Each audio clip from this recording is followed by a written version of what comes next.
আসসালামু আলাইকুম রহমতুল্লাহ। বহুল কাঙ্ক্ষিত আন্তর্জাতিক অপরাধ ট্রাইব্যুনাল বাংলাদেশে যেটা গঠিত হয়েছে বা বর্তমান যেটা কার্যকর আছে, যেখানে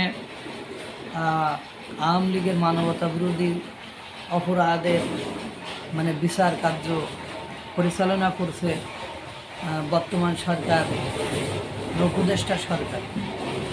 সেখানে কী যে তামাশা চলছে সেটা অনেক আগে থেকে অনেক উপলব্ধি করছে, এবং সেটা যে আন্তর্জাতিক মানের অপরাধ ট্রাইব্যুনাল নয় সেটি একাধিকবার একাধিক বিদেশি সেটি বলেছে। যখন হাসিনার পক্ষের আইনজীবী নিয়োগ রাষ্ট্রপক্ষ দিয়েছিল, তখন টমি ক্যাডম্যানও এই ধরনের একটা আওয়াজ দিয়েছিল যে আসামি পক্ষের যিনি আইনজীবী থাকবেন তাকে যদি রাষ্ট্র ঠিক করে দেয় সেটাকে হাস্যকর, অনেকে ক্যাঙ্গারু কোর্ট আদালত এগুলো বলে থাকে।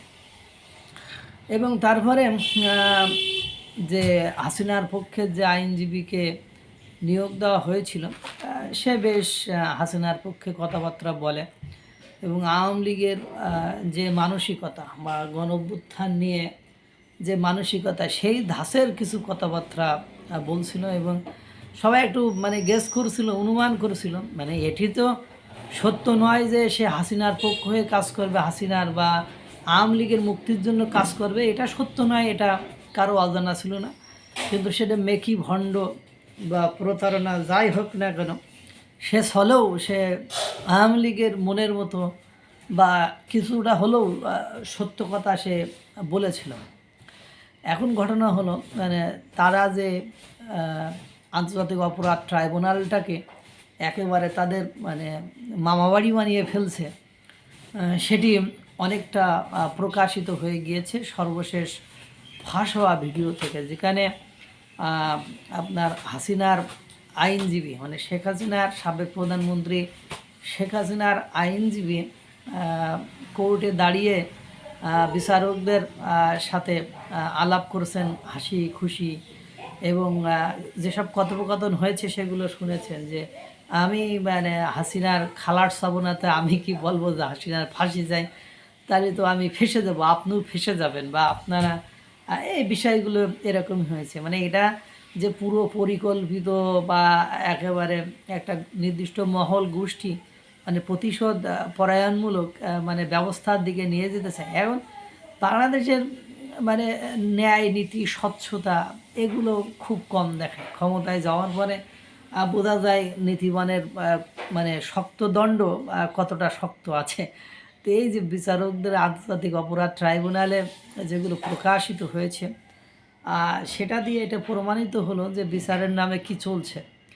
আর এটার পরে এই যে এর আগেও আইন শেখ হাসিনার রাষ্ট্রপক্ষ থেকে আইনজীবী যাকে দেওয়া হয়েছিল তার নিয়ে অনেক কথা প্রসঙ্গ উঠেছিল, এবং তারা যে সিস্টেমেটিক ওয়েতে একটা তাদের মনের মতো রায়ের দিকে যাচ্ছে বা যাওয়ার চেষ্টা করেছে, আমার জানা মতে এই ধরনের বিচার ব্যবস্থা কেন হবে? আমি অপরাধী হয়ে আর অপরাধী নাই হয়ে আমি আমার আইনজীবী ধর্ম আমার মনের মতো, রাষ্ট্র আমার ঠিক করে, রাষ্ট্র আমার বিচার করবে, আবার রাষ্ট্র আমার আইনজীবী ঠিক করে দেবে। এটা তো একটা কেমন বিচার ব্যবস্থা, সেটা আপনারা বুঝতে আর কারোর বাকি নেই। আন্তর্জাতিক অপরাধ ট্রাইব্যুনালের বিচার ব্যবস্থা যে একেবারে একটা বাজে অবস্থায় যে দাঁড়িয়েছে সেটা বলার অপেক্ষা রাখে না। যেখানে গণ অভ্যুত্থানের সমন্বয়করা সরাসরি বলে যদি মেট্রো রেলে আগুন না দিতাম, পুলিশ না মারতাম, তা বিপ্লব বা গণ অভ্যুত্থান এত তাড়াতাড়ি কি সফলতা অর্জন করতো। যেখানে রাজনৈতিক দলেরা ভাষণ দিয়ে বলে যে মেট্রো রেলে আগুন কি শুধু ছাত্ররাই দিয়েছে, আমরাও ছিলাম, রাজনৈতিক দলের নেতারা বলে মেট্রো রেলের আগুন কি শুধু ছাত্ররাই দিয়েছে, আমরাও দিয়েছি। টিভি ভবনে আগুন কি ছাত্ররা দিয়েছে, আমরাও সাথে ছিলাম। এবং টিভি ভবনের আগুন সম্পর্কেও আপনারা সব স্তরে জানেন। সুতরাং সব কিছু মেলায় সেই দোষটিও হলো হাসিনার উপরে বা হাসিনা সরকারের উপরে।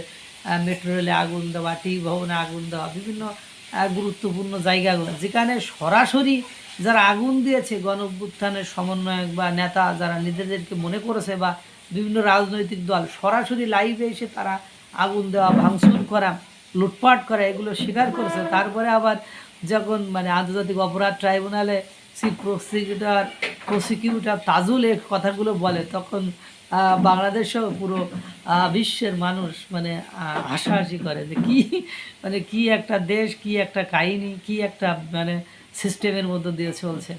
আর এই আন্তর্জাতিক অপরাধ ট্রাইব্যুনাল তার যে গ্রহণযোগ্যতা হারিয়ে ফেলেছে, সেটি এই আইনজীবীদের কথোপকথনের এবং হাস্যোজ্জ্বল এবং তাদের যে বাচনভঙ্গি, তারা মানে হাসিনার আইনজীবী হয়ে সে তার হাসিনার বিরুদ্ধে বিপক্ষের আইনজীবীর কাছ থেকে পরামর্শ নেয়, তার সাথে হাসাহাসি করে, তারা নিজেদের মধ্যে কি করবে না করবে, কি করা উচিত না উচিত, মানে ফাঁসি চাই কিন্তু আমি কি বলবো যে আমি ফাঁসি চাই, এই ধরনের কথাবার্তা কইলে তো আপনিও ফেসে যাবেন, যে আমাদের এই সাজানো নাটক সেগুলো ফেসে যাবে, এগুলো চলছে।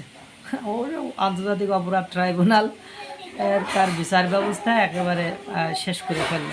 আল্লাহ তাআলা সকলকে ভালো রাখুক, সুস্থ রাখুক। আসসালামু আলাইকুম ওয়া রাহমাতুল্লাহ।